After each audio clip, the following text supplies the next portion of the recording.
Empezamos con el capítulo 5 de Eclesiastés. Ya vamos por el capítulo 5. El tiempo pasa rápido, la verdad, y ya pues vamos por este quinto capítulo de Eclesiastés, donde seguimos viendo pues las reflexiones acerca de Salomón sobre el sentido de la vida. Y en este capítulo se va a trata sobre dos temas, los dos relacionados con la búsqueda de la satisfacción, como ya hemos visto en los anteriores capítulos, donde hemos visto la búsqueda de la satisfacción en las cosas materiales, en el placer, en la riqueza y en otros temas, ¿no? Pues aquí habla en este capítulo de dos cuestiones. En primer lugar, la búsqueda de la satisfacción de alguna manera mediante la religión y los rituales, que lo vemos en los versículos 1 al 7. Y a continuación, desde el versículo 8, habla sobre la búsqueda de la satisfacción mediante las riquezas y el amor al dinero. Así que en los primeros versículos trata de acercarnos a Dios inadecuadamente y nos habla en los 3 primeros versículos de acercarnos a la casa de Dios. Dice: cuando fueres a la casa de Dios, guarda tu pie y acércate más para oír que para ofrecer el sacrificio de los necios. Así que nos habla de acercarnos a la casa de Dios con prudencia y cautela. Dios es santo, justo y bueno, pero no va a pasar por alto los votos a la ligera, las palabras necias, ¿no?, dirigidas a Él, que es este sacrificio de los necios que aparece en este versículo 1, ¿no?, que dice: acércate más para oír, antes para oír que para ofrecer el sacrificio de los necios, ¿no? El sacrificio de los necios también está relacionado con vanas repeticiones o repeticiones vacías, ¿no? Esos tres ya dice: entonces él dijo, no te acerques aquí, quítate las sandalias de los pies, porque el lugar donde estás parado es tierra santa. Aquí este versículo lo relaciono con esto que dice, guarda tu pie. ¿Mm? Guarda tu pie. Está relacionado este guardar nuestro pie, nuestro caminar, ¿no? El pie está relacionado con el caminar diario, con, por supuesto, con un caminar diario en obediencia, en coherencia con lo que creemos y no con asistir a la casa de Dios con el mismo pie que después hacemos cosas inadecuadas, ¿no? Con los mismos pies que después hacemos en nuestra vida, pues vamos a lugares inadecuados o hacemos en nuestro caminar cosas inadecuadas. Guarda tu pie, sería uno de los consejos que aquí da. Proverbios 15 también habla del sacrificio de los impíos, que es abominación al Señor, más la oración de los rectos es su deleite. Así que en este primer versículo se nombran dos acciones: guardar el pie, que lo he nombrado, y acercarnos para oír. Guardar el pie está relacionado con, como he dicho, con una vida coherente en el día a día y no incoherente con lo que decimos que creemos. Y acercarnos para oír está relacionado con la obediencia, acercarnos a la casa de Dios para obedecer y no para ofrecer el sacrificio de los necios. El versículo 2 dice: no te des prisa con tu boca y no se apresure tu corazón en pronunciar palabras delante de Dios, porque Dios está en el cielo y tú en la tierra. Sean pocas tus palabras. Así que el motivo de la prudencia al hablar delante del Señor es la ubicación, donde estamos nosotros y donde está Él. Él está en un lugar más alto, en un lugar de autoridad superior y tiene poder. ¿Cómo te dirigirías a un rey aquí en la tierra? ¿Hablarías sin pensar de manera impulsiva? Pues con el Señor tenemos que tener aún más cuidado, porque es mucho más poderoso y mucho más santo y una autoridad, pues la más suprema que existe, ¿verdad? Dios está ubicado en un lugar más alto y su autoridad y su poder es superior. Y cuando nos vamos a dirigir a Él, debemos pensar con prudencia, con mesura, pensar bien lo que decimos, lo que vamos a prometer o los votos que vamos a hacer. También dice Mateo 6, al orar no uséis repeticiones sin sentido, como los gentiles, porque ellos se imaginan que serán oídos por su palabrería. Y en Proverbios dice: en las muchas palabras la transgresión es inevitable, mas el que refrena sus labios es prudente. Así que en este versículo 2 no solo se habla de proferir palabras, o sea, de lo que sale por nuestra boca, sino también de lo que decimos con el corazón, porque dice: no te des prisa con tu boca, ni tu corazón se apresure a proferir palabras delante de Dios. ¿Habéis pensado que podemos proferir palabras, podemos dirigirnos a Dios de boca y también desde nuestro corazón? También es importante. Y también tenemos que tener cuidado con lo que pensamos o lo que le decimos desde nuestro corazón. Número 30 dice, si un hombre hace un voto al Señor o hace un juramento para imponerse una obligación, no faltará a su palabra, hará conforme a todo lo que salga de su boca. Asimismo, lo mismo para una mujer si hace un voto al Señor. Así que tengamos cuidado con las proposiciones que hacemos, con los votos y las cosas que le decimos al Señor que vamos a hacer. Lo que digamos tenemos que cumplirlo, por eso dice no te precipites con tu boca. Aquí se nos aconseja en la palabra y en los proverbios, ya lo vimos, a ser personas de pocas palabras, porque dice el versículo 3, de la multitud de las palabras viene la voz del necio. Pasamos a los versículos 4 al 6, se nos vuelve a hablar de las promesas que hacemos, y esta cuestión de las promesas que le hacemos al Señor, de los votos que hacemos al Señor, de las palabras que le decimos, también están relacionados con la verdad que hablamos. O sea, quiero decir, no podemos mentir al Señor. No podemos ofrecer un voto o una promesa a la ligera y después no cumplirla. Y yo diría que este comportamiento lo tenemos que hacer con los hombres también, con nuestros semejantes. Si mentimos a los hombres, a los que están cerca, si proponemos cosas que no cumplimos, va a ser más fácil que lo hagamos al Señor también, ¿no? Así que es tener un comportamiento que vive en la verdad, habla la verdad, y esto implica en hacer y cumplir lo que hemos dicho a otros. Dios está mirando y aunque sean más graves las consecuencias cuando no cumplimos nuestras promesas a Dios, Él ve también cuando no cumplimos nuestras promesas a otros, a otras personas. O sea, que aunque sea más grave, por supuesto, prometerle una cosa a Dios y no cumplirla, pero también tenemos que tener en cuenta que no debemos de prometer y jurar a otros semejantes a nosotros y no cumplir. ¿Vale? El versículo 6 dice que no digas al ángel o al mensajero que fue ignorancia. En otra versión dice, no digas que fue un error. O sea, no te excuses en que no cumpliste lo que prometiste por ignorancia o por error. No hay excusas ni marcha atrás cuando prometemos algo y sobre todo si lo hacemos al Señor. ¿Cuántas veces hemos escuchado excusas de otros, verdad? Que habían prometido algo diciendo que se me olvidó, que estaba equivocado o que fue un error. Pues reflexionemos que esto no le agrada a Dios y que no es excusa. O sea, tiene, digamos, más fuerza la palabra que el olvido o la excusa o el error. Por eso insiste tanto en ten cuidado lo que le dices al Señor. Ten cuidado las palabras y en lo que le prometes. Porque después, aunque se te olvide o aunque por error no lo hagas, eso no va a ser excusa, no vas a ser disculpado por eso. Deuteronomio 23 también dice, cuando hagas un voto al Señor tu Dios, no tardarás en pagarlo, porque el Señor tu Dios ciertamente te lo reclamará, y sería pecado en ti. Así que la consecuencia de este proceder es que el Señor se enoje por causa de nuestra voz, como dice el versículo 6, dice, ¿por qué harás que Dios se enoje a causa de tu voz y que destruya la obra de tus manos?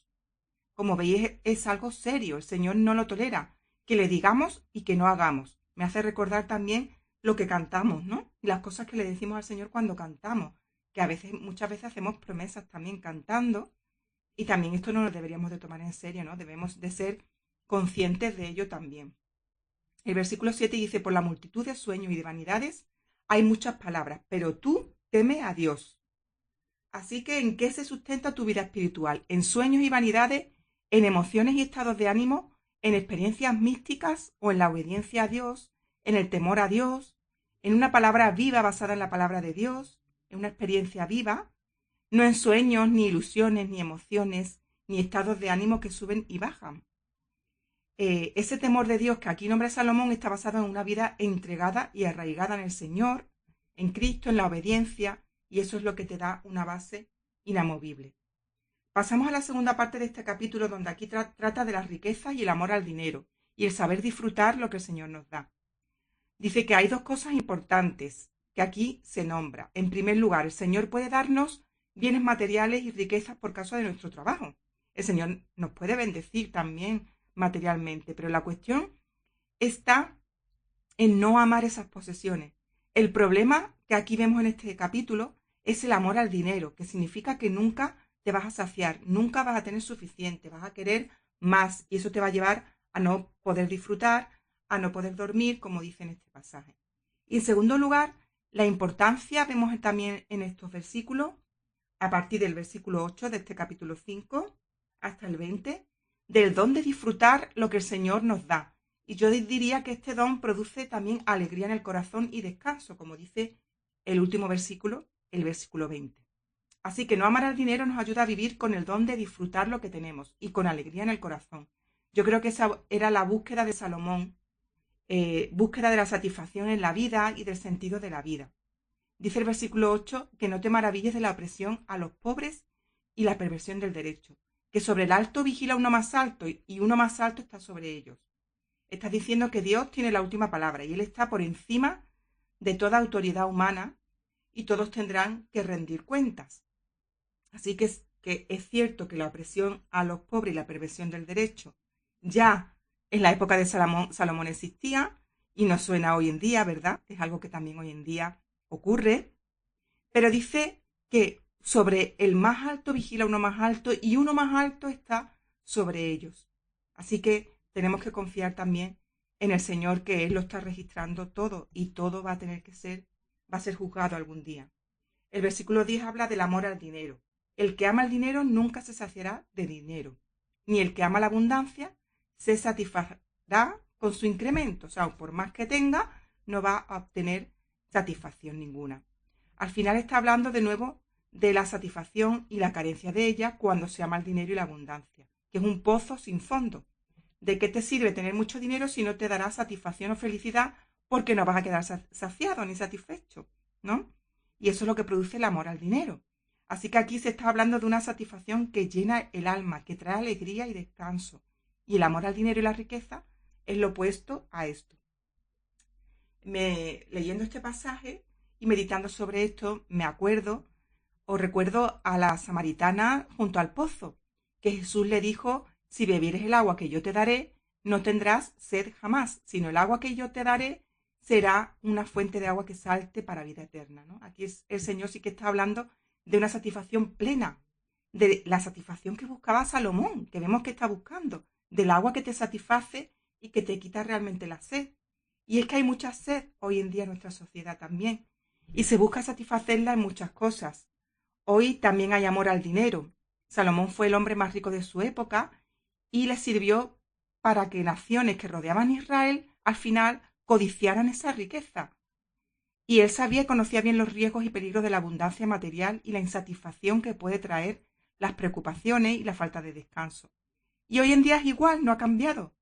Solo la vida en Cristo puede tener o puede darte una satisfacción plena porque es Él quien sacia nuestra sed espiritual, ¿no? Él es el pan de vida y el agua viva, y Él realmente puede llenar ese vacío y hacer que no busques más en otros lugares equivocados, en otras aguas. Así que me gustaría, como en este pasaje se dice, volver a recalcar el peligro del amor al dinero, que además te puede llevar a cometer otros pecados y ser la base de una bola de nieve que cada vez va creciendo más y más. De ahí de ese amor al dinero, se puede mentir fácilmente, se puede robar fácilmente, incluso otras cosas, ¿verdad? Y también la codicia, que son todos, estamos hablando de los 10 mandamientos, de la base. Vale, pasamos a los versículos 10 al 15. Nos habla de las consecuencias de este amor al dinero. ¿Cuáles son las consecuencias de la persona que ama el dinero? En primer lugar, insatisfacción. En segundo lugar, cuando aumentan los bienes, aumentan los que la consumen. Aumentan las personas a cargo. Y esto significa más preocupaciones también. Porque si hay más personas a tu cargo, que dice el versículo 11, cuando aumentan los bienes, también aumentan los que los consumen. ¿Qué bien pues tendrá su dueño sino verlo con sus ojos? También otra de las consecuencias es que al rico no le deja dormir la abundancia. Las riquezas guardadas por los ricos que al final les van a traer mal o maldición, o que se pierden en malas ocupaciones y que no queda nada para sus hijos. También sería una consecuencia, ¿no? O una mala consecuencia.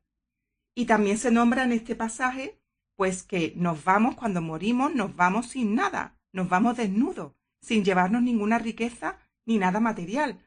También, y esto pues lo vemos en el versículo 15, que dice: como salió del vientre de su madre desnudo, así vuelve, yéndose tal como vino y nada tiene de su trabajo para llevar en su mano.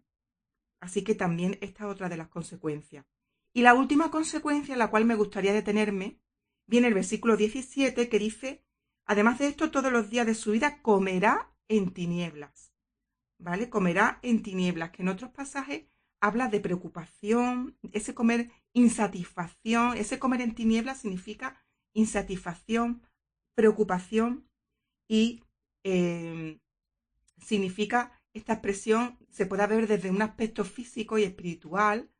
Por supuesto está relacionado con un comer para muerte, ¿no? Comer en tinieblas está relacionado con la muerte, no con un comer para sanidad, para alimento y para vida, ¿no? Desde un punto de vista físico, pues tradicionalmente los que han tenido más dinero, como los reyes, etcétera, muchos se alimentaron tanto y tanto y de tanta abundancia que les salían enfermedades, ¿no? Les salían la gota y otras enfermedades. Así que podemos distinguir si comemos en oscuridad y tiniebla o comemos para tener una vida saludable. Quizás en este tema habría que plantearnos para qué comemos y con qué fin. Es interesante, desde luego, pararnos y reflexionar en esta expresión que aparece en el versículo 17, comer en tinieblas. La verdad que nunca me había parado a detenerme en esto. Y dice: con mucho afán, dolor y miseria. Esta es la consecuencia de comer en tinieblas. Tener afán, ansiedad, dolor y enfermedad y miseria finalmente. ¿Vale? Sin embargo, el versículo 18 habla de otra forma de comer. Habla de comer con satisfacción, que también es una comida que alimenta. O sea, en este capítulo se habla o se relaciona la comida con nuestro estado emocional y espiritual. Podemos comer en tinieblas para afán y dolor, o comer gozando de lo que Dios nos ha dado, disfrutando de lo que nos ha dado y confiando en Él.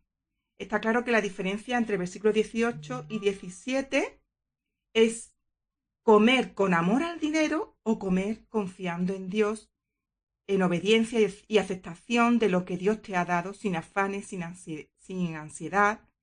Tiene como consecuencia lo que dice el versículo 20. Dios te llenará de alegría el corazón. Y un corazón alegre es lo que todos buscamos, ¿verdad? Alegría interior, el gozo, ¿no? Que es un fruto del espíritu. Pues fíjate que está todo relacionado. Si tú lees bien, está todo relacionado. Esta alegría en el corazón con comer, disfrutando lo que Dios te ha dado, porque eso lo dice el versículo 18, que dice: aquí pues el bien que yo he visto, que lo bueno es comer y beber y gozar uno del bien de todo su trabajo con que se fatiga debajo del sol, todos los días de su vida que Dios le ha dado, porque esta es su parte, ¿vale? Y después dice asimismo el 19: a todo hombre a quien Dios da riquezas y bienes y le da también facultad para que coma de ellas y tome su parte y goce de su trabajo. Esto es don de Dios. Fijaos que es un don de Dios, es un regalo de Dios el tener la facultad de disfrutar de lo que Dios te da en confianza, confiando en Él y agradecimiento, ¿no? Sin esa ansiedad, afán, dolor y miseria que veíamos en comer en tinieblas, del versículo 17. Dice en Éxodo 23, 25: mas serviréis al Señor vuestro Dios, y Él bendecirá tu pan y tu agua, y yo quitaré las enfermedades de en medio de ti. Fijaos qué versículo más interesante en todo esto que estamos hablando. Aquí se relaciona también la comida, el comer, porque habla de bendecir tu pan y tu agua, con las enfermedades y ¿con qué? Con el servicio al Señor, ¿vale? La persona que ama al dinero no sirve a Dios, sirve al dinero, sirve más bien al enemigo. Está tan involucrado en este sistema que más bien sirve al enemigo. Mas cuando sirves al Señor, cuando sirves a Dios, Él va a bendecir tu pan y tu agua y Él va a quitar las enfermedades de en medio de ti.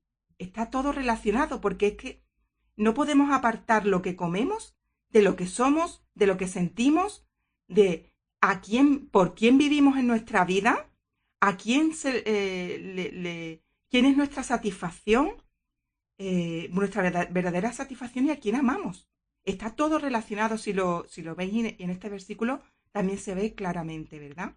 El Señor te va a bendecir y te puede bendecir cuando tú le sirves, y Él va a bendecir tu pan y tu agua, o sea, lo que comes y lo que bebe, que es lo que está diciendo aquí el versículo 19, ¿no? Todo hombre a quien Dios da riqueza y viene y le da también facultad para que coma y de ellas y tome su parte, y esto es un don de Dios.